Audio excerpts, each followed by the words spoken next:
কখনো কি ভেবেছো তুমি যখন ইন্টারনেটে ঢুকো কেন তোমার সোশ্যাল মিডিয়া নিউজ ফিড তোমাকে ওই সকল ভিডিওগুলো সাজেস্ট করে যেই ভিডিওগুলো তুমি দেখতে চাও?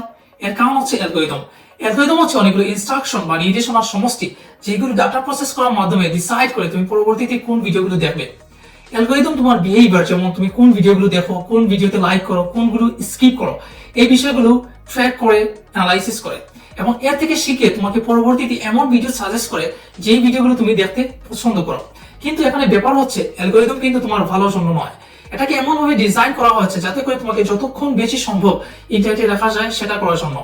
এভাবে করেই অ্যালগরিদম তোমার অজান্তেই তোমার কাছ থেকে শত শত ঘন্টা কেড়ে নিচ্ছে। কিন্তু যদিও অ্যালগরিদম গাইড করে তোমাকে পরবর্তীতে কোন ভিডিওগুলো সাজেস্ট করা হবে, কিন্তু তোমার কাছে আসল পাওয়ার রয়েছে পছন্দ করার, তুমি পরবর্তীতে কোন ভিডিওগুলো দেখতে চাও। সো নেক্সট টাইম তুমি যখন ইন্টারনেটে স্ক্রলিং করতে থাকবে, তুমি নিজেকে প্রশ্ন করো, আমার কি এই ভিডিওগুলো দেখা উচিত নাকি আমার এর চেয়ে ইম্পর্টেন্ট কাজ রয়েছে।